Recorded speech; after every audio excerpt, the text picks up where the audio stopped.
Buenas tardes. Empezamos ya. Les doy la bienvenida a este acto de presentación de este libro, La democracia en apuros, anotaciones de un constitucionalista, se llama, escrito por el profesor Solozábal, que es una recopilación de artículos de opinión, recuadros, apuntes, de la terminología que se usa en el libro, aparecidos en prensa entre 2015 y 2018, y el libro representa una especie de crónica en la forma de diario de anotaciones de un constitucionalista que sigue y observa atentamente la realidad social y política del momento y la filtra críticamente desde la lente que ofrece el derecho constitucional. Pero el derecho constitucional que se utiliza, que se presenta en el libro, no es un derecho constitucional técnico o académico, por más que se analicen en él temas que sí son técnicos y académicos, como la organización territorial del Estado o como problemas parlamentarios. La dimensión del derecho constitucional que aparece es una dimensión fundamentalmente ética, moral, ideológica, valorativa, entrecruzada con referencias literarias, históricas, filosóficas, y que creo que dan una dimensión, una idea, una medida muy profunda de lo que es el derecho constitucional también. El autor del libro, Juan José Solozábal, no precisa presentación, pero quizás para encuadrar bien, para dar las coordenadas más precisas de lo que es el libro, del análisis que hace, quisiera recordar algunos datos. El profesor Solozábal es catedrático emérito de la Universidad Autónoma de Madrid, se doctoró en Derecho por la Universidad Complutense de Madrid, fue decano de la Facultad de Derecho de Castilla-La Mancha, ha sido miembro de la Junta Electoral Central, dirige la revista de estudios políticos y desde el 84 Cuadernos de Alzate, ha sido secretario general de la Asociación Española de Ciencia Política y Derecho Constitucional, es miembro del Instituto Europeo de Federalismo de la Universidad Suiza de Friburgo, así como profesor colaborador del Center for European Studies de Lafayette College de Oxford. Y bueno, se ha ocupado profusamente del pluralismo, concretamente del federalismo. Algunos de los libros que ha publicado al respecto son Las bases constitucionales del Estado autonómico, del 98, Tiempos de reformas, el Estado autonómico en cuestión, el 2006, o La reforma federal, España y los 7 espejos, de 2014. Se ha ocupado también muchísimo de los derechos fundamentales, especialmente de la libertad de expresión. Para esta presentación del libro tenemos la suerte de contar con el análisis de dos también atentos observadores de la realidad social y política, Juan José López Burniol y Joaquín Tornos, quienes además de haber seguido muy atentamente esta realidad, también se han implicado activamente en el debate y en la propuesta de soluciones relacionadas con la discusión encendida, el apasionado debate que tenemos estos años sobre organización territorial. Y bueno, todos los conocemos también, pero bueno, por lo que me voy a limitar a reseñar brevemente sus perfiles por orden de intervención. Joaquín Tornos es catedrático de Derecho Administrativo de la Universidad de Barcelona y es abogado, es doctor en Derecho por Bolonia. Fue decano de la Facultad de Derecho de la Universidad de Barcelona entre el 87 y el 91, si no me equivoco. Fue presidente del Consell de Garantías Estatutàries entre el 2004 y 2006, lo que entonces era el Consell Consultiu, antes de la reforma del Estatuto. Y bueno, siempre ha compaginado muy intensamente la vida profesional como abogado con la vida académica en el campo de la docencia y de la investigación, y de la que han salido numerosísimas publicaciones en el terreno del derecho administrativo, especialmente en materia de organización territorial, de justicia y de derecho administrativo económico. Por otro lado, Juan José López Burniol es quizás de manera preeminente notario y articulista, para destacar algo, pero en realidad bueno, es un poco de todo. Además de notario desde el 71 y periodista o articulista, colaborador habitual de periódicos como La Vanguardia, El País, El Punt Avui, en radios, en televisiones. Es también profesor de Derecho Civil en la Universidad Autónoma de Barcelona, en la Universidad Pompeu Fabra, magistrado del Tribunal Superior de Andorra, del Tribunal Constitucional de Andorra, ha sido decano del Colegio de Notarios de Cataluña, vicepresidente del Consejo Superior del Notariado de España, miembro de la Comisión Jurídica Asesora de la Generalitat de Cataluña, fue presidente del Consejo Social de la UB y es patrono de la Caixa desde 2017 y vicepresidente de la Fundación, también de la misma entidad financiera. Cedo la palabra, en primer lugar, al profesor Tornos. Bien, buenas tardes. Pues muchas gracias, ¿no?, a los organizadores del acto por haberme permitido estar aquí un rato con ustedes para hacer unas reflexiones, ¿no?, al hilo del libro que nos ha regalado Juanjo Solozábal, ¿no? A quien le agradecemos, pues bueno, su presencia y haber escrito este libro, ¿no? Como se ha dicho, ¿no?, este libro recoge una serie de artículos que ha ido publicando a lo largo del tiempo, ¿no?, publicados entre 2015 y 2018, ¿no? Artículos que se agrupan bajo un título un poco preocupante, ¿no?, la democracia en apuros, ¿no? La democracia en apuros, ¿no? Algo que está presente, ¿no?, en muchos de los artículos que aquí están y en muchos de los que sigue publicando Juanjo, ¿no?, continuamente, sobre todo en ese blog Al Paso, ¿no?, en el que nos va ilustrando con sus reflexiones, ¿no? Los artículos que contiene el libro, no sé si ustedes han tenido ocasión de verlo, son artículos de temas variados, vinculados la mayoría de ellos al momento presente, ¿no? Alguna situación le lleva a su reflexión. Hay otros que son reflexiones de carácter más general, hay semblanzas de personajes relevantes de la vida política, jurídica o del mundo de las letras, ¿no? Pero hay una cosa que sí quisiera destacar de todos sus artículos, de todos los que están aquí recogidos, ¿no? Todo lo que se dice, todo lo que dice, lo dice en un tono moderado, ¿no? En un tono moderado, yo diría siguiendo las pautas de una de sus lecturas, que era El Ciervo, que tú citas, y cuando hablas del Ciervo, dices, El Ciervo lo leía porque era una publicación sin estridencias. En sus páginas no subyace nada, no se subraya nada, perdón, como si se aspirase a convencer, a hacer adeptos. Solo se encuentran sugerencias y argumentos, sin un enemigo a quien debelar o destruir, ¿no? Algo sobre lo que después diré algo más, ¿no? Creo que es esa una línea, ¿no?, muy importante de todas tus reflexiones. Seguramente parte de la crisis de la democracia es esa falta de cultura del diálogo, del razonamiento, del convencer, de la búsqueda de los acuerdos, ¿no?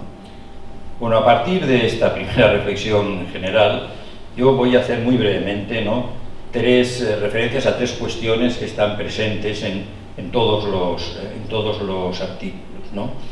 Es verdad, tú no propones nada muy concreto, o sea, algún tema que me ha llamado la atención. Hay uno que sí que dices, sí a la provincia. Es el único artículo en el que dices, ahí me mojo, ¿no? Ahí sí que hago una propuesta concreta, sí a la provincia.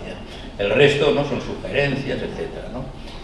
Bien, como decía, voy a tratar tres cuestiones generales, ¿no? En primer lugar, en estos trabajos hay un interés muy particular por todo el tema de la organización territorial de España y con una preocupación también muy particular por el caso de Cataluña. Yo, sobre lo que tú dices sobre el modelo de organización territorial, las reformas que deberían adoptarse, comparto plenamente todas tus reflexiones, ¿no?, las críticas y las propuestas.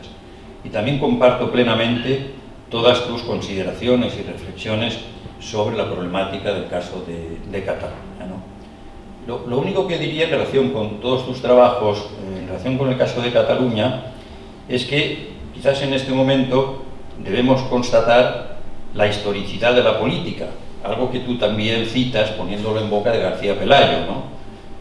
Porque estos artículos están escritos en un momento muy particular, 2015-2018, acabas prácticamente, ¿no?, con el artículo 155, casi es uno de los últimos, ¿no? Bueno, yo aquí destacaría que, quizás afortunadamente, la situación ya no es la misma, en esa historicidad, ¿no?, de la política, ¿no? Yo creo que la situación ha cambiado, no de forma sustancial, pero sí que ha cambiado, no ha finalizado el problema, pero quizás sí que la pasión se ha reducido, ¿no? Y por lo tanto, creo que las propuestas que tú haces siguen muy vigentes, porque quizás ahora tenemos un ambiente en donde sea más posible entrar en tus propuestas, discutirlas, debatirlas, tratarlas de llevar hacia adelante, ¿no? Algo que quizás era muy difícil en los años 2015-2018 y que tal vez ahora sea más posible, ¿no? Por lo tanto, sobre todos esos artículos, yo, aparte, como digo, comparto todo lo que dices, lo que quiero decir es que los rescatemos de alguna manera, los recuperemos, porque siguen siendo muy vigentes. La historicidad de la política no es que los haya arrinconado, no. Yo creo que los ha vuelto a poner sobre la mesa porque ahora es el momento, ¿no?, de poder llevarlos quizás adelante o encontrar alguna vía, ¿no?, de dar respuesta con tus propuestas a los problemas que tú también analizas y comentas, ¿no? En segundo lugar, otro comentario que quiero hacer es en relación a una de las reflexiones que tú vinculas, creo, más directamente al problema de la democracia en apuros, ¿no? Uno de los motivos en los que tú encuentras que la democracia está en apuros, señalas en varios de los artículos, es la pérdida de confianza en las instituciones, ¿no? La pérdida de confianza de la ciudadanía en sus instituciones, ¿no? Tema sobre el que has vuelto a tratar en tu último al paso, creo que era el último, en el que vuelve a aparecer ese tema, lo vuelves a apuntar, ¿no? Las crisis de las democracias, ¿no? Pues ahí dices, uno de los temas es la pérdida de la confianza de los ciudadanos por la ineficacia de las instituciones, ¿no? Argumento este de la ineficacia de las instituciones, que yo creo que se utiliza por, digamos, los radicales liberales, ¿no?, para de alguna manera afirmar que el mejor gobierno es el que no existe, que por lo tanto cuanto menos gobierno, cuanto menos poder haya, más libertad, y por lo tanto no se necesita esa intervención, ¿no? Bueno, yo ahí quiero añadir algo a lo que tú muy bien dices, ¿no? Quiero aprovechar para reiterar algo que dije en mi discurso de despedida en la facultad, ¿no?, precisamente un poco sobre este tema, ¿no? Frente a estas posturas que llevan a la desconfianza en las instituciones, a no creer que sirvan y que sean necesarias, yo creo que precisamente necesitamos un Estado y un gobierno fuerte para hacer realidad el mandato constitucional, el artículo 9.2 de la Constitución, y para dar contenido al verdadero sentido de la libertad, ¿no? Que no es esa libertad radical individual, sino la libertad cierta cuando se puede colocar a los ciudadanos en una situación de verdadera libertad, si pueden acceder a los servicios básicos que es la administración, los gobiernos, los que se nos pueden dar, ¿no? Y en ese sentido, yo me atrevo a decir un poco de manera quizás más provocadora que aquello que se suele decir, que el derecho público tiene como función principal el control del poder, yo creo que eso no es verdad. Yo creo que la función del derecho público es dotar al gobierno de los medios necesarios para que pueda llevar a cabo su misión. Evidentemente, eso debe hacerlo en el marco del derecho, actuando por tanto sin arbitrariedad. Pero yo creo que hemos confundido un poco las cosas cuando damos al derecho público como misión esencial reducir al poder, controlarlo, y lo dejamos inerme, y entonces lo hacemos ineficaz. Los que nos dedicamos al derecho público tenemos que construir un derecho público que sirva al gobierno, que sea eficaz para que pueda llevar a cabo los cometidos que la Constitución atribuye. Yo creo que esa está de alguna manera en tus reflexiones y yo quería destacar. Y una última consideración, ¿no? En eso de la crisis de las democracias, en tus artículos está muy presente la preocupación por el declive de la deliberación, ¿no? Y con ello el declive de la democracia, ¿no? Yo creo que estamos asistiendo a la desaparición del imperio de la razón del siglo de las luces que alumbró el sistema democrático, la democracia como diálogo, como reflexión, ¿no? Y citas, por ejemplo, unas palabras de Isaías Berlín, ¿no?, en su elogio de la moderación, ¿no?, la defensa de los moderados, algo que creo que a Juanjo López Buñol le gustará esta idea, ¿no?, de la defensa de los moderados, de la moderación, ¿no? Isaías Berlín, que reconoce, ¿no?, que la bandera de la templanza no es lo que hoy seduce a los jóvenes, a los que parece que esto es algo dócil, razonable y burgués. Eso yo creo es un motivo también de crisis, por eso, de la democracia, ¿no? Tema, por tanto, que me lleva también en la línea que tú dices a pensar que yo creo que la crisis de la democracia yo no la veo tanto en sus instituciones, en la necesidad de cambiar las instituciones de la democracia. Las instituciones de la democracia son las que tenemos y son válidas y son útiles. El problema son los que ocupan esas instituciones, a mi modo de ver. Los que en las instituciones no llevan a cabo esa tarea de dialogar, de hablar, de buscar el acuerdo, de buscar la moderación, ¿no? Y tratan de imponer las decisiones a través de otros mecanismos, sobre todo pues bueno, a través de mecanismos que no permiten el debate y la discusión, como es la utilización de las redes, con mensajes en Twitter, donde evidentemente no cabe un solo argumento, ¿no? Tú lo dices esto en el libro.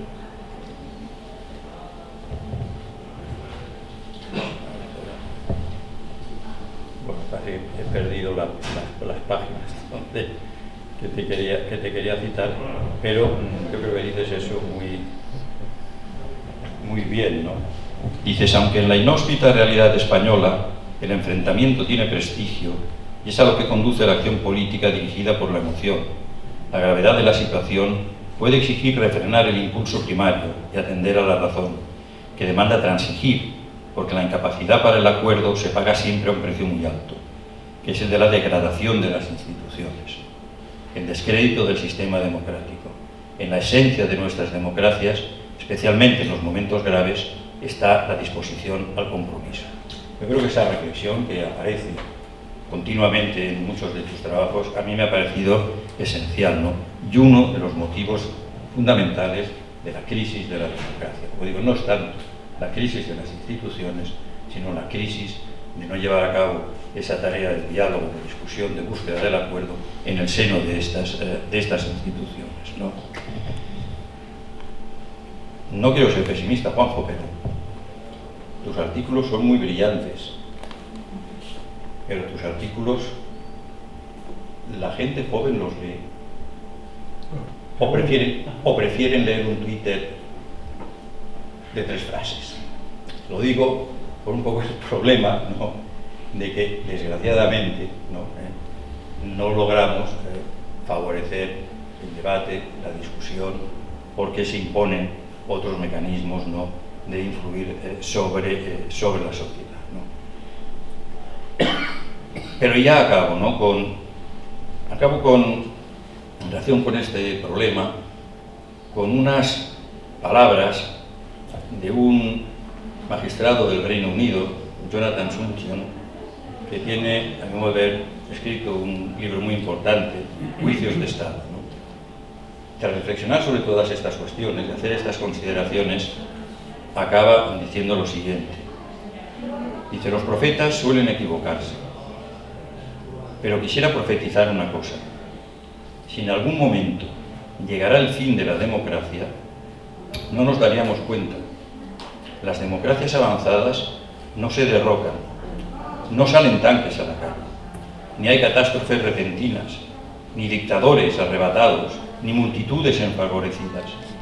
En lugar de todo eso, las instituciones sufren un drenaje imperceptible de todo lo que con anterioridad las hacía democráticas. Las etiquetas seguirán ahí, pero ya no describirán los contenidos. La fachada continuará, pero sin nada detrás. La retórica de la democracia permanecerá inalterada, pero carecerá de significado. Dice, y la culpa será nuestra. Yo quiero decir, Juanjo, que la culpa en ningún caso será tuya, porque tú sí que haces un gran esfuerzo continuamente, ¿no?, para evitar que esa degradación paulatina, de la que no nos vamos dando cuenta, pero la democracia se va deshaciendo, sea una realidad. Por tanto, Juanjo, muchísimas gracias por haber escrito el libro, por seguir publicando tus artículos, y ojalá sea así durante muchísimos años. Pasamos la palabra. Buenas noches. Con Juanjo Solozábal hemos coincidido muy pocas veces en la vida, pero sin embargo es una compañía constante porque desde hace ya mucho tiempo pues leo habitualmente sus artículos. El penúltimo que me ha llegado lo he leído, el último no lo he leído. El penúltimo era sobre la primera ministra de Escocia, que ha dimitido, y aprovecha la ocasión pues para hacer algunos comentarios que serían muy aplicables aquí. Bueno, el libro que presentamos, que se presenta hoy aquí, La democracia en apuros, acotaciones de un conservador, de un constitucionalista, perdón, menudo. Mi vista no da para más. Mi vista no da para más. Publicado el año 2021. Vamos a ver. Me he tomado, yo había leído gran parte de los artículos, pero he vuelto a leerlos, los he subrayado, he intentado sacar algunas ideas madre, como decía Antonio Cánovas, es decir, aquellas ideas que vertebran la personalidad de un hombre. Y por tanto, lo que voy a hacer, más que dar opiniones, es leer sobre algunas cosas concretas, sus palabras, porque yo creo que tienen un valor extraordinario por la claridad. Y respecto al libro les diría que me he tomado el trabajo de ordenar los 116 artículos que lo componen, y con una clasificación que sin duda está sujeta a error, pero les diría que es la siguiente. Hay 24 dedicados a la Constitución y a su reforma, 16 al Estado autonómico, incluyendo a Euskadi, 15 a Cataluña. No es extraño, porque dice en algún momento que el problema fundamental de España como entidad es precisamente el problema territorial concentrado en Cataluña, cosa en la que yo estoy absolutamente de acuerdo desde siempre, y así lo he dicho siempre. Luego hay 7 a Europa, 4 al cambio y los nuevos hechos, 4 a los populismos, 3 a la democracia, y luego 2 o 1 al derecho, el liberalismo, el nacionalismo, la moderación, el feminismo, y luego 22 que dedica a semblanzas de personajes y a recensiones de libros. Ahí les diría que en estos 22 artículos está una de la parte, desde mi punto de vista, más atractiva de toda la obra. Las semblanzas de algunos personajes están hechas con una precisión y, por otra parte, con una bonomía extraordinaria, algo que en estos momentos en la vida española casi ya no existe. Y las recensiones, se lo decía antes a él, me han hecho recordar las recensiones a las que se dedicó, pero in extenso, sobre todo en la etapa final de su vida, desde que dejó de ser guardia de uno de los colegios de Oxford, Raymond Carr, que se editaron en un libro que yo creo que editó Alianza, muy grueso, en la que aparece en la primera página Raymond Carr vestido con la toga y un perro a sus pies, porque ya saben ustedes que era aficionado a la caza. Pues me recuerdan las recensiones de Raymond Carr. Pero bueno, vista esta descripción del contenido del libro, les diría cuáles son los temas que verdaderamente a mí me da la sensación que vertebran su pensamiento.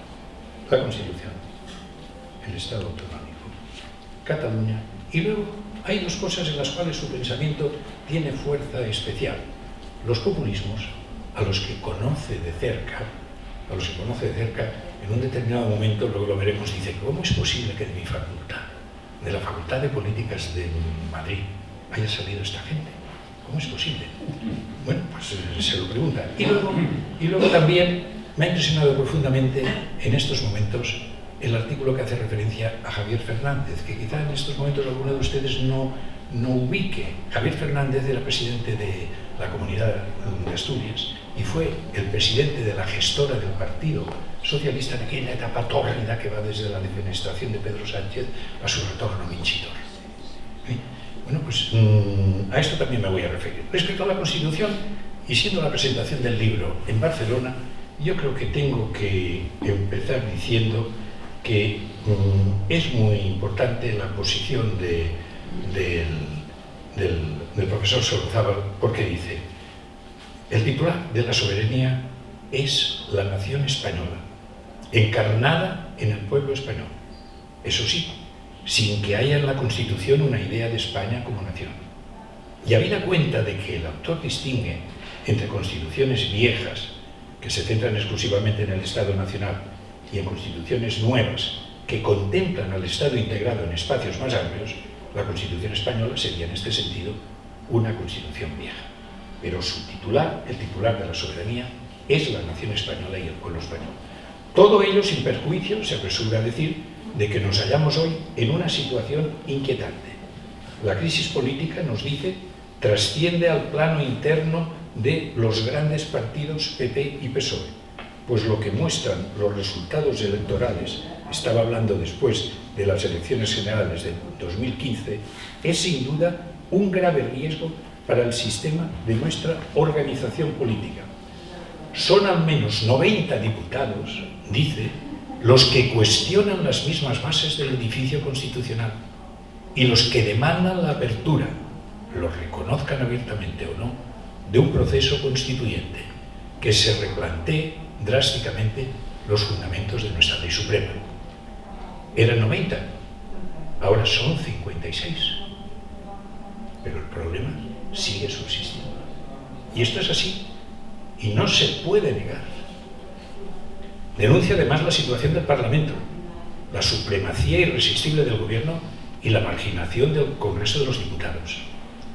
No sería equilibrada, sin embargo, esta breve repaso que hago, sin hacer referencia a algunas cuestiones concretas. Las voy a pasar por alto, lo que habla del derecho a la salud, etcétera, etcétera. Pero en la Constitución lo que queda claro es, de entrada, la titularidad. ¿Quién es el poder constituyente?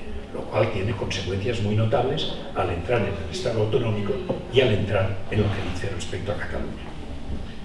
Respecto al Estado autonómico, la idea madre del profesor Solozábal, un poco más cerca del micrófono.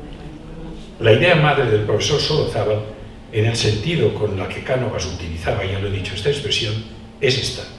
La nación española, el pueblo español, es el titular del poder constituyente y de la unidad de la nación deriva la unidad del Estado, pero sin que la nación española pueda ignorar su condición constitutivamente plural. Esto es así. Otra idea clave es para el profesor Solozábal la siguiente. Aunque parezca mentira, todavía es conveniente repetir que el Estado autonómico, como en cualquier forma federativa, la igualdad, que es una condición imprescindible en todo Estado democrático, no es homogeneidad. El federalismo es una forma de cierta sutileza que atempera la exigencia de este principio con el pluralismo, lo que significa, a su juicio, 1. El reconocimiento de la singularidad nacional de Cataluña y, consiguientemente, de su personalidad espiritual. 2. Asunción del principio de ordinalidad en su contribución fiscal al Estado. 3. Y reforzamiento de las oportunidades de intervención de la Generalidad en la toma de decisiones. A mí la lectura del libro, si quieren que les diga, permítanme ahora un inciso, me deja tranquilo. ¿Por qué razón? Porque yo me fío de él, de que es un constitucionalista solvente y honrado. Y las cosas que dice, yo coincido exactamente con ellas. Porque, por ejemplo, respecto al tema catalán, cuando leía esto, recordaba las cosas que he repetido hasta la saciedad. Hay que negociar ¿sobre qué? Sobre el reconocimiento nacional de Cataluña, sobre el tratamiento específico de las competencias que yo llamo identitarias, aunque muchos se enfadan, lengua, enseñanza y cultura. Un tope a la aportación del Fondo de Solidaridad, bien sea por el principio de ordinalidad, bien sea por un cuota, más una agencia tributaria compartida. Y por último, una consulta a los catalanes sobre este cambio estatutario. Un cambio que no exigiría el cambio de la Constitución, sino que se podría hacer por la vía estatutaria y por la vía de la Ley Orgánica de Financiación de las Comunidades Autónomas. Este es un tema crucial y a mí me tranquiliza que, mutatis mutandis y con otras palabras, lo mío se parece sustancialmente a lo que dice el profesor Solozábal.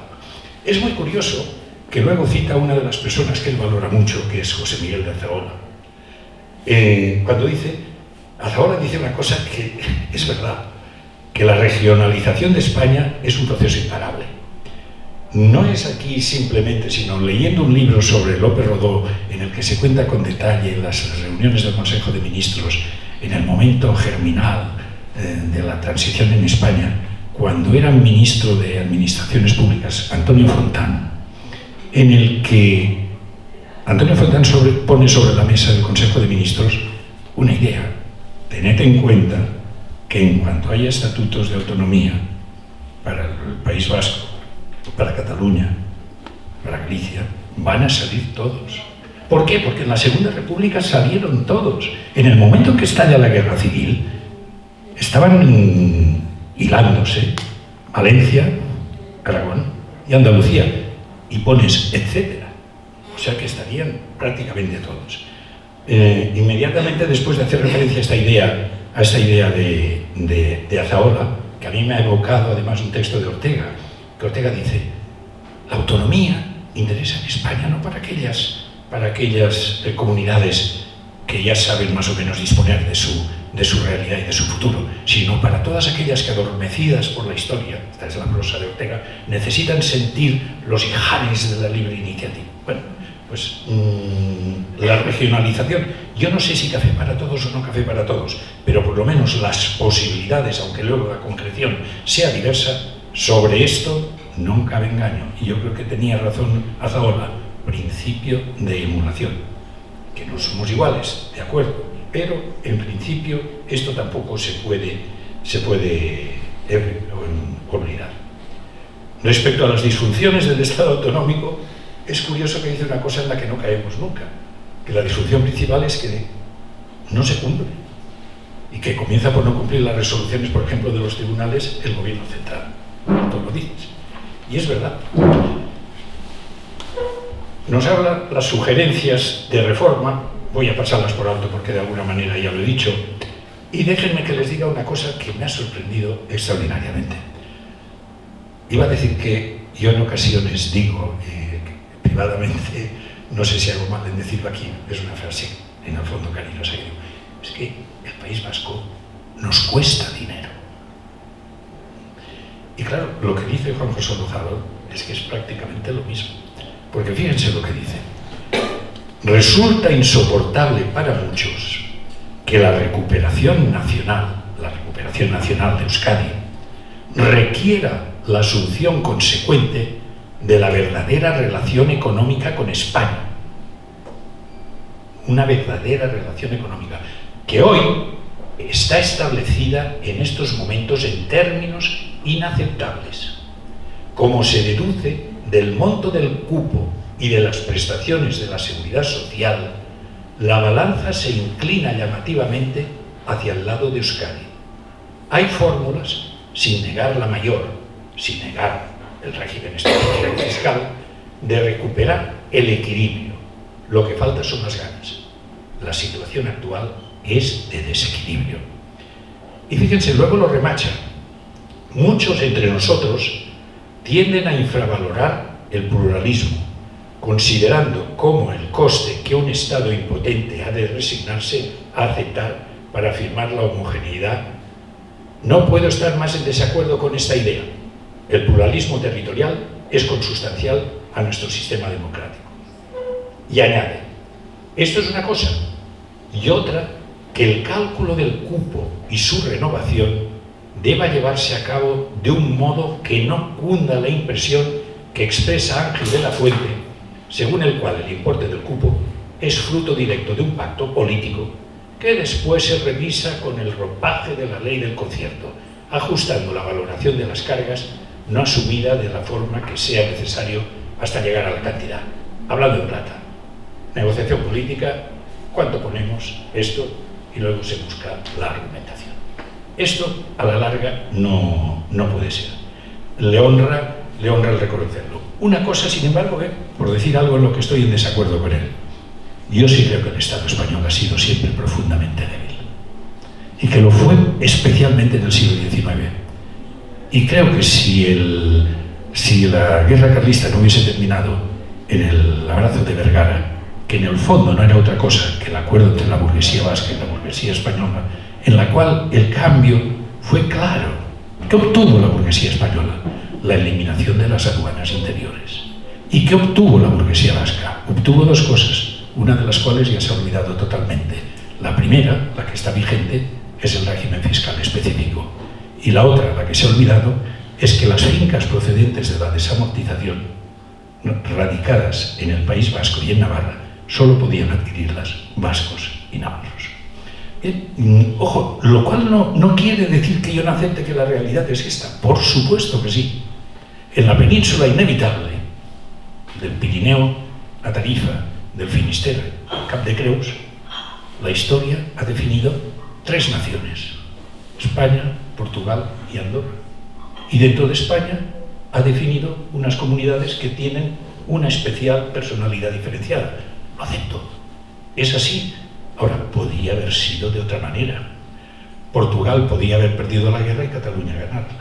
Entonces Portugal sería la región separatista y Cataluña sería el país hermano. O sea que todo es... El hombre es una realidad histórica. Pues no te digo los países. Muchísimo más aún. Pero bueno, en cualquier caso lo que quiero resaltar es el valor del profesor Solozábal al decir esto con respecto a su tierra. En Cataluña, el primer artículo que el profesor Solozábal dedica a Cataluña contiene el núcleo de su pensamiento. Es mal asunto el del nacionalismo, dice. Pues se trata de una pasión, esto es, un sentimiento desordenado que no cesa fácilmente. Y sigue, la demanda del ejercicio del derecho a decidir, sencillamente la solicitud de un referéndum de autodeterminación, sea cual sea la veste en que se plantee, no tiene sentido en nuestra actual Constitución. Y añade, no es infrecuente escuchar referencias al papel nodal en la cuestión soberanista de la palabra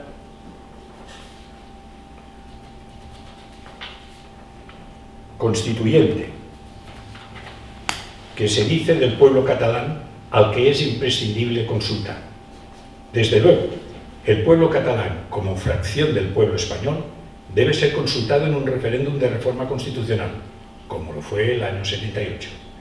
Y el cuerpo electoral catalán, como sujeto autonómico, que no soberano, debe ser consultado para reformar válidamente su estatuto de autonomía. Ahora bien, cuando se plantea el desafío formidable, dice, de una reivindicación del derecho a decidir, la postura del profesor Solozábal es que frente a una estrategia represivo-intimidatoria hay que pensar en las medidas políticas que conviene adoptar para que tal escenario no se produzca. Esto lo escribía el 21 de julio de 2015. Ahora bien, el pensamiento del profesor Solozábal va mucho más allá y 2 meses después escribía: he manifestado alguna vez sin vacilación que, según mi punto de vista, el Estado español no puede ser una cárcel de nacionalidades y que ante una demanda seria, compartida y constante deben encontrarse en el ordenamiento vías para dejar salir a quienes no quieren estar dentro. Naturalmente, esto no quita para juzgar inconveniente acabar, como quien dice, en un instante con una unión que ha durado siglos, de modo que sería aconsejable, mientras se sustancia la crisis independentista, ensayar una fórmula constitucional que mejore el acomodo de Cataluña en la estructura política común. Y luego, permítanme que cierre este apartado relativo a Cataluña con un artículo que antes se lo decía él, que me ha impresionado profundamente una cosa que dice. A propósito de la lectura de un libro de Josep Pla, hacerse todas las ilusiones posibles, advierte en Pla la idea de la ausencia de una consumación nacional en Cataluña como causa de su desgracia, atribuible al dominio extranjero. La incorporación de Cataluña a España no ha sido posible y ha dejado al catalán sin patria. Todo esto lo dice Pla, claro, haciéndole, en palabras de Pla, abro comillas, un hombre enfermizo, sombrío, desconfiado, tortuoso, escurrido, nervioso, displicente, solitario y triste. Y termino. Se puede conquistar con un arrebato, dice Pla, se puede conquistar con un arrebato. Colonizar implica inteligencia. España. El profesor Solozábal muestra su profunda, no digo conmoción, que sería demasiado, su profunda impresión por estas palabras. Que si quieren que les diga la verdad, a mí extrañarme, pues tampoco me han extrañado. Perdón, solo tener en cuenta los límites de tiempo. Pues si quieres ya me callo. Bueno, no quieren poner así. No, pues mira, respecto al populismo, y antes ya lo he dicho, el populismo dice lo que es, vamos a ver, las ideas madres cuáles son soluciones simples para problemas complejos, y lo que viene a decir es una cosa que antes la he apuntado: ¿cómo es posible que hayan salido esta gente? Pero es que esta gente no quiere hacer una política merecedora de este nombre, que en el fondo lo que persigue es el interés general, sino solamente el control del poder. ¿Para qué? Para imponer un determinado, para un ejercicio de constructivismo social, así de claro. Bueno, esta es una cosa que la tenemos aquí.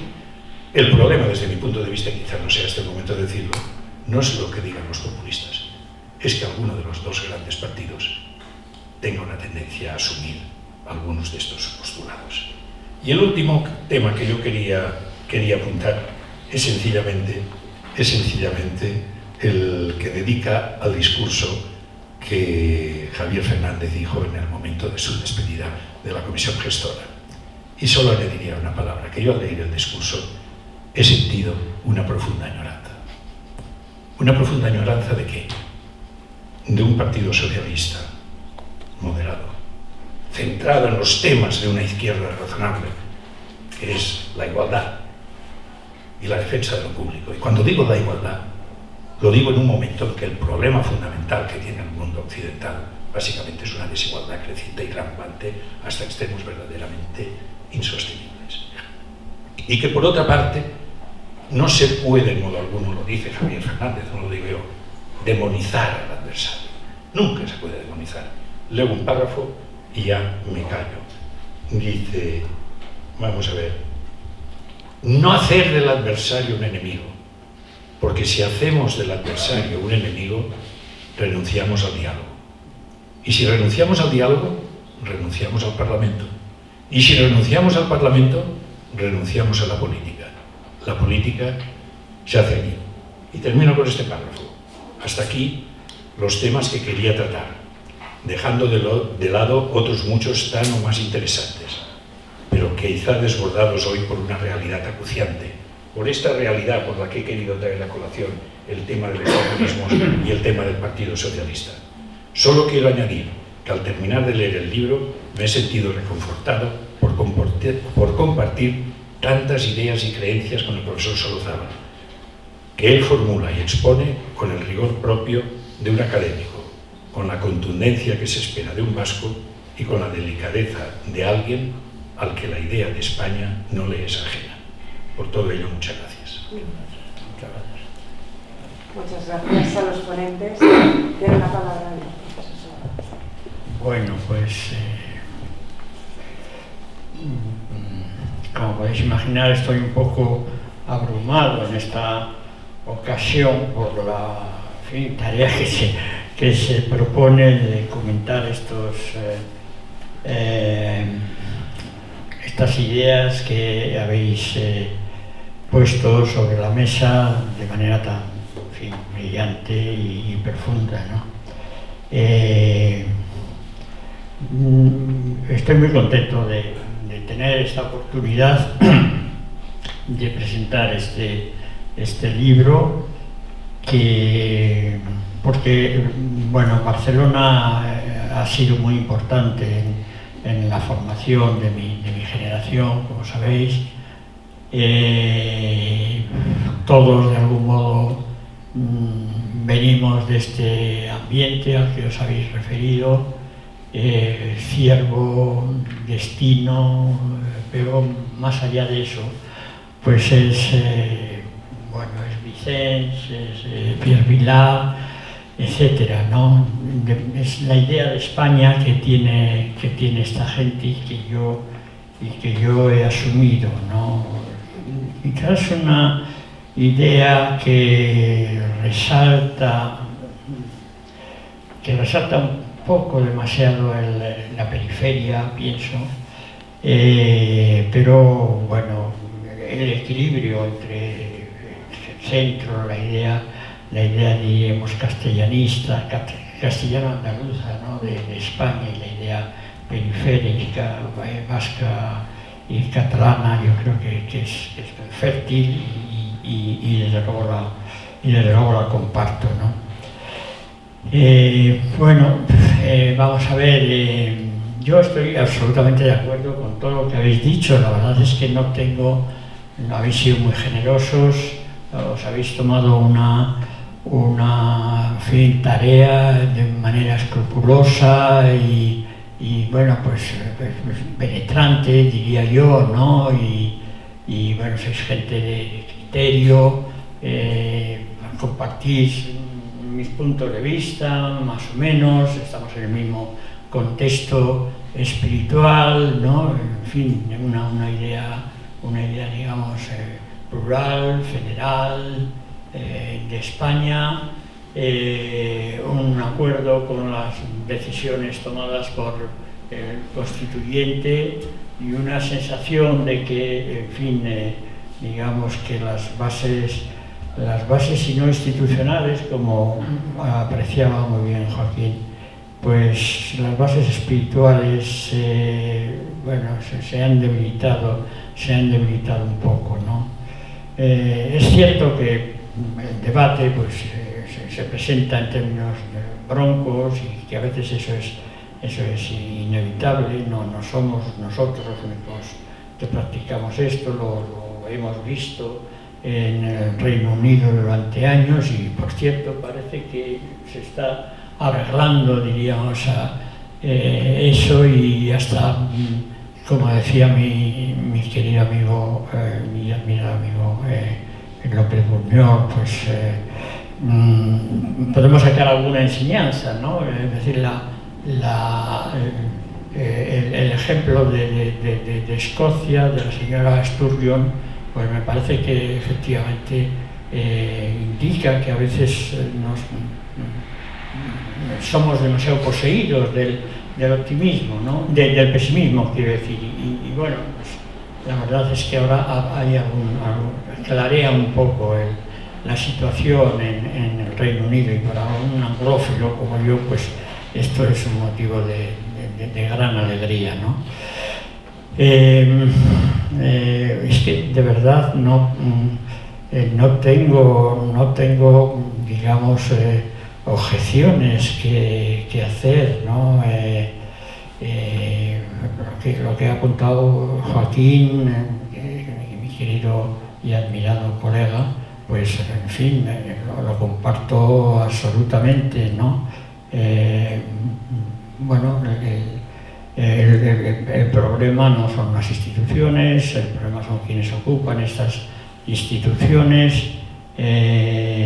No es posible que funcione un Estado guiándolo como mera carcasa institucional. Los Estados necesitan, las comunidades necesitan un fluido, necesitan una base espiritual y a eso además es a lo que nos dedicamos los intelectuales, ¿no? A ver qué razones utiliza el gobierno y cuál es la crítica que cabe hacer a ese razonamiento, ¿no? Decía García Pelayo que los órdenes políticos necesitan de la inteligencia para mantenerse, ¿no? La inteligencia son las buenas razones, ¿no? Es la capacidad de convencer a los ciudadanos, ¿no? Y nosotros en la academia y en fin, en la opinión, en la manera que podemos influir en la opinión pública, pues debemos de atender a la situación espiritual, de España, ¿no? Que vuelvo a repetir, las instituciones son importantes, pero bueno, lo que es importante es que funcionen de acuerdo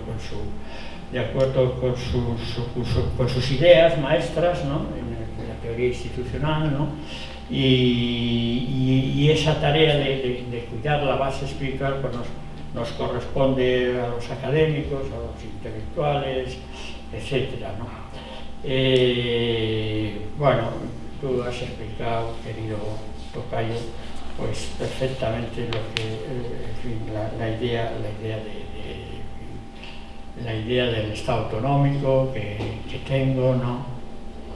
Que la idea de España que tengo, que es una idea que debe mucho, habéis aludido también a ello, a una gente con la cual yo me siento profundamente identificado, ¿no? Yo me identifico evidentemente con mis maestros, empezando claro por Francisco Rubio, pero yo tengo muy próxima la idea vasquista, diríamos, de España, la idea foral, ¿no? de una generación espléndida de gentes, ¿no? que se mueven en los años 50 y 60, ¿no? Es Caro Baroja, es Luis Michelena, es José de Arteche, es Carlos Santamaría, una gente que tiene un mérito tremendo porque realmente hace una obra intelectual impresionante sin medios, no están en la universidad, es gente que trabaja, diríamos, en sus oficios y casi, en fin, en el hogar, diríamos, ¿no? Y sin embargo, como digo, tienen una gran influencia, ¿no? Y entre ellos, pues claro, Azaola, ¿no? Azaola, el pensamiento de Azaola es riquísimo. Bueno, la idea fundamental pues, es la compatibilidad, diríamos, entre una renovación foral, ¿no? La compatibilidad entre la vinculación, el afecto, la lealtad territorial, nacional, como queráis ver, a Euskadi, al País Vasco, ¿no? Y bueno, la integración en un ámbito más amplio y de algún modo superior, ¿no? que es España, ¿no? Bueno, Azaola escribe su libro sobre Baskonia, ¿no? 3 o 4 años, es un libro en 2 volúmenes muy abundantes en páginas, 3 años antes de la Constitución, ¿no? Y realmente calca el modelo territorial, es decir, es partidario de la generalización, de la autonomía, evidentemente, como has explicado tú muy bien. Cree que hay que acoger el reconocimiento de los derechos históricos, foral, ¿no? Cree también en la autonomía municipal, en la democracia de detalle y contempla también lo que va a ser la Unión Europea, que no puede ser un mega estado, sino que tiene que ser una suerte de organización especial, ¿no? Pero como digo, que no es otro estado más, ¿no? Y que recaba también la lealtad de los ciudadanos a las diferentes regiones, ¿no?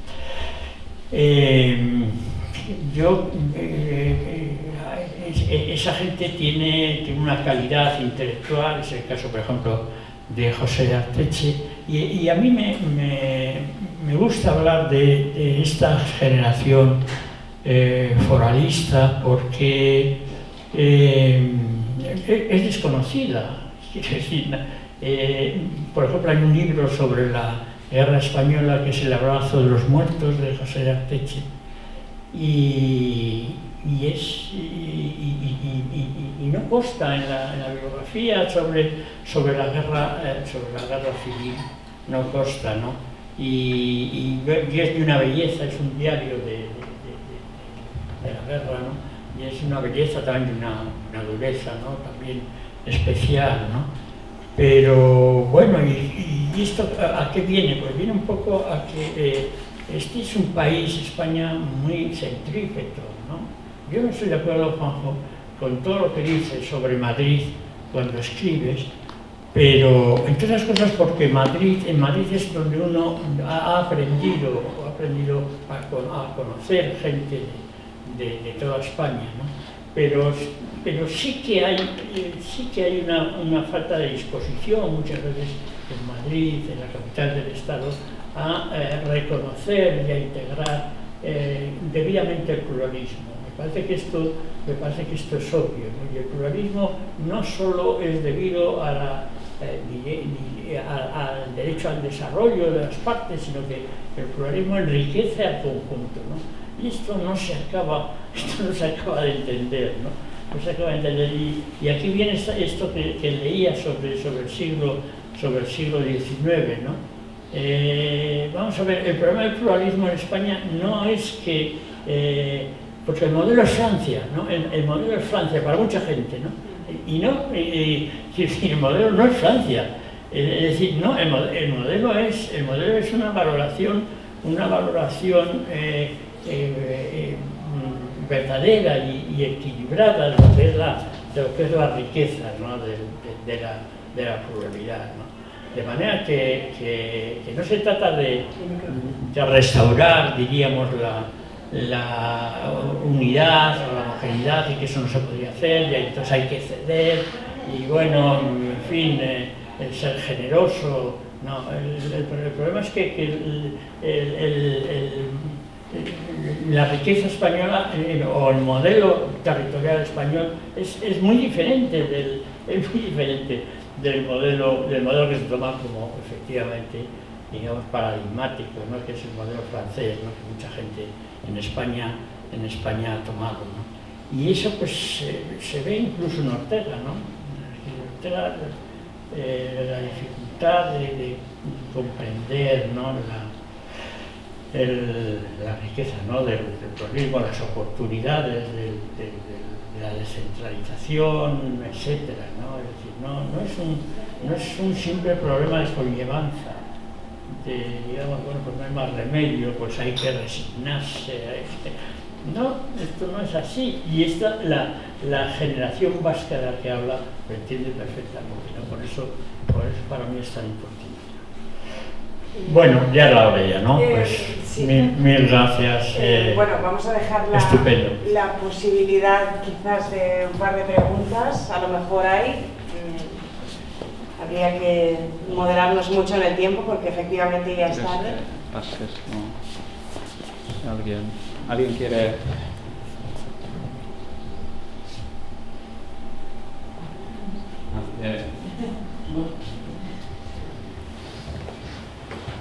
Bueno, pues nada, un placer escucharos a los tres. Muchas gracias por el libro y por tus artículos. Mi pregunta, bueno, es, en fin, muy directa, ¿no? En relación también a lo que comentaba el profesor Tornos. Pasada la tormenta, el problema permanece de alguna manera, ¿no? Entonces mi pregunta sería ¿qué hacemos ahora, ¿no? Que todo está un poco más tranquilo. ¿Qué se puede hacer? Antes miramos que hay alguien más. Muchas gracias y enhorabuena por el libro. Y mi pregunta es muy concreta. El otro día escuché a Manuel Cruz, aquí mismo en esta misma magnífica librería Byron, a propósito también de la presentación de su libro, El Gran Apagón, y él apuntaba como una amenaza de la democracia un exceso de emocionalidad o de tirar de las emociones, del carro emocional por parte de la política en las últimas, especialmente en la última década, las 2 décadas últimas, pero sobre todo los últimos 10 años, y falta de racionalidad. ¿Qué opina usted? Eso, claro, eso marca también muchos a los que están dentro de las instituciones que apuntaban como que es el gran problema. Una última pregunta. ¿No? Pues ya.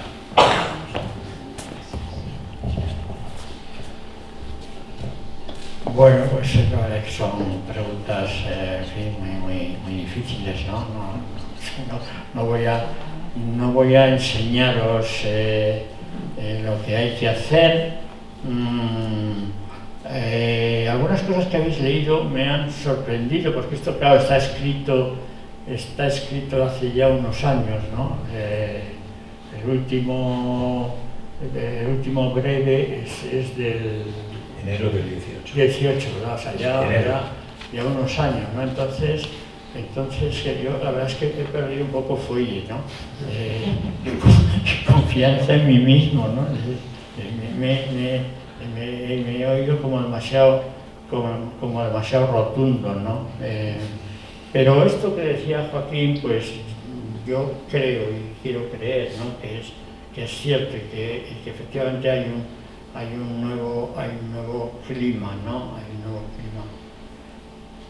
Entre otras cosas también un poco por cansancio y también porque debemos antes no sé quién hablaba, ¿no? De que los jóvenes, ¿qué es lo que dicen? No tú eres lo del lenguaje los tweets y tal, ¿no? Los Twitter. Y bueno, pues efectivamente, igual llega el momento, hay alguien que lo suele pensando en el País Vasco, ¿no?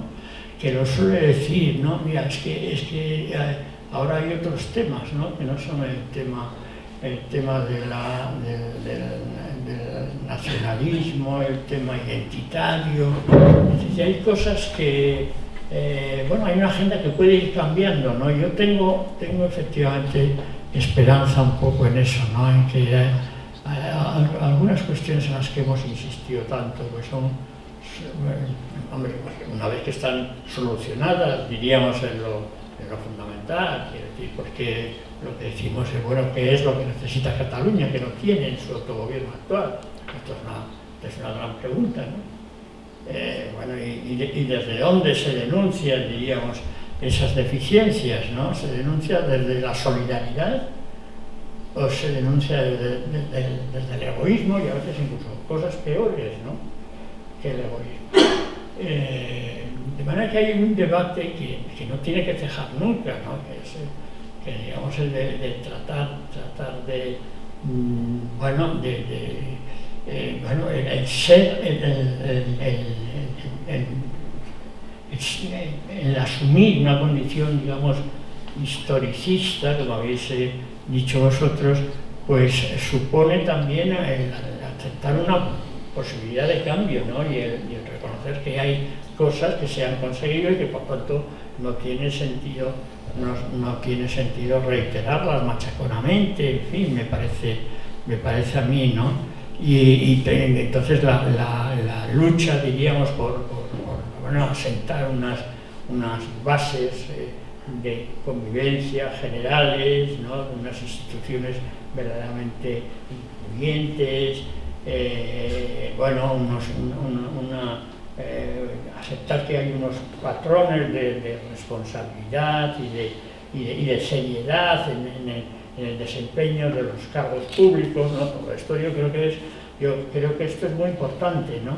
Y en ese sentido la exigencia del intelectual debe seguir ejerciéndose, ¿no? Bueno, de racionalizar en la medida posible la convivencia, ¿no?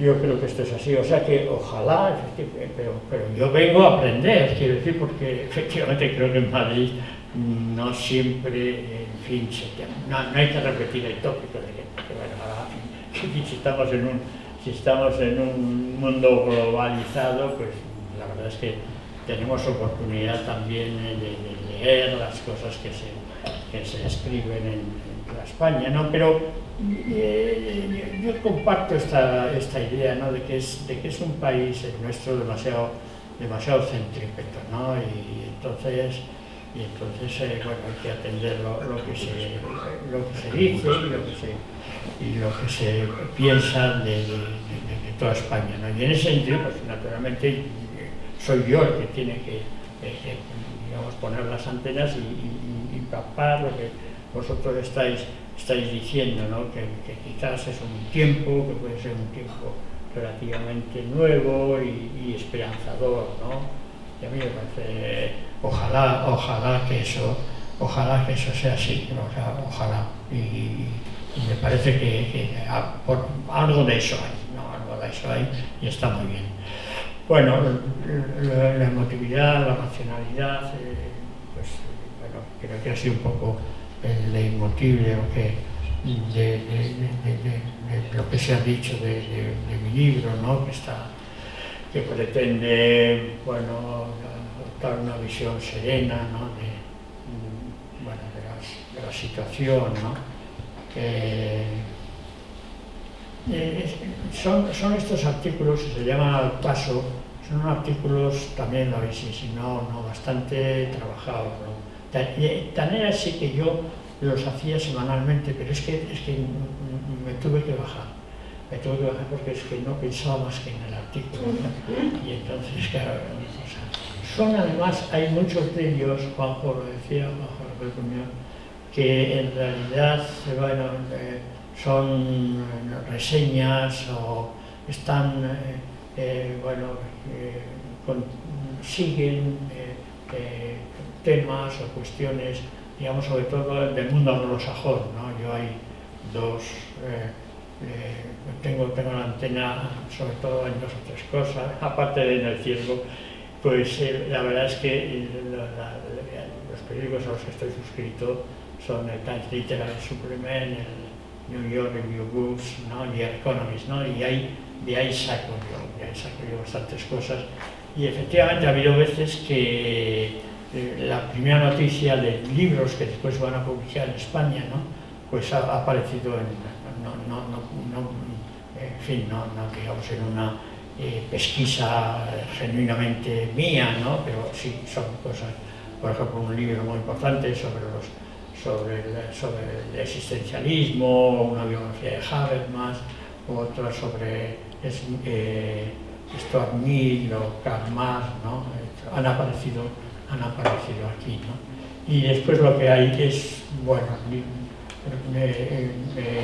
semblanzas que aparecen en ocasiones desdichadamente en el momento que estos amigos pues han muerto, ¿no? Chiqui Venegas o Francisco Rubio o García Enterría o Javier Pradera, Joseba Arregui. Joseba es una persona muy importante.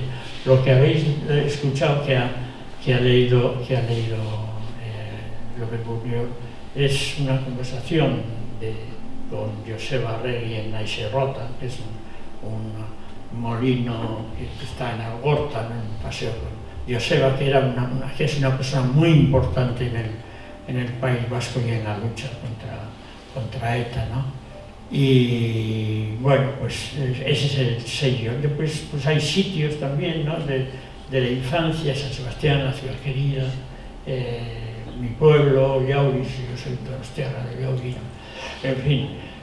De verdad, muchísimas gracias a la librería que nos ha acogido, ¿no? A vosotros. No podía haber tenido unos comentaristas, en fin, más ilustres, y a vosotros que, en fin, habéis decidido pasar un rato con todos nosotros.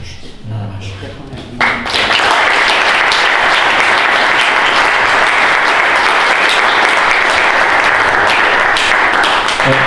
Muchas gracias. Yo quiero agradecer en nombre del Club Tocqueville que hemos organizado juntamente con, digamos, la acogida de Byron, al que me sumo a los agradecimientos por haberlo puesto todo tan fácil como soléis hacer siempre. Y mi agradecimiento es al profesor Solozábal, que puedo decir es un maestro de varias generaciones de constitucionalistas. Hemos aprendido y aprendemos mucho de ti. Lo hemos aprendido en los libros y ahora también en estas pildoritas que vas haciendo quincenalmente en El Imparcial, también quiero decirlo porque es el lugar donde se edita estos al paso que hoy tan brillantemente se han glosado por parte de 2 comentaristas de excepción, como son los profesores Tornos y profesor accidental, ¿no? Pero en todo caso jurista, el señor López Buñuel. El Club Tocqueville tiene por objetivo básico la defensa de la democracia liberal, la democracia pluralista, que me parece que en esta tierra y en España en general, pues no necesitarían ser defendidas en circunstancias normales, pero que en épocas de populismos hace especialmente pertinente esta presencia activa en nuestra ciudad. Y por esto solo quiero, además de invitar a todos ustedes, a darles las gracias por estar aquí, invitarles a próximos actos que vamos a celebrar. El próximo este viernes, dentro de 2 días, en la Facultad de Derecho seguiremos con el Seminario de Pensamiento Político con la profesora Paloma de la Nuez, que va a hablar del pensamiento político de Lord Acton. El 27 tendremos una cena de socios con Rodolfo Martín Villa, que tantas cosas nos puede contar de la transición y concretamente del restablecimiento de la Generalitat en Cataluña. Y seguiremos en el Círculo Ecuestre el 18 de abril con el general Alejandre, que hablará de la estrategia de seguridad y los desafíos que tiene en España en este momento. Por tanto, estáis invitados a todos estos actos. Gracias una vez más por haber estado aquí, también a Elia Marzal por haberlo moderado también, como siempre. Gracias.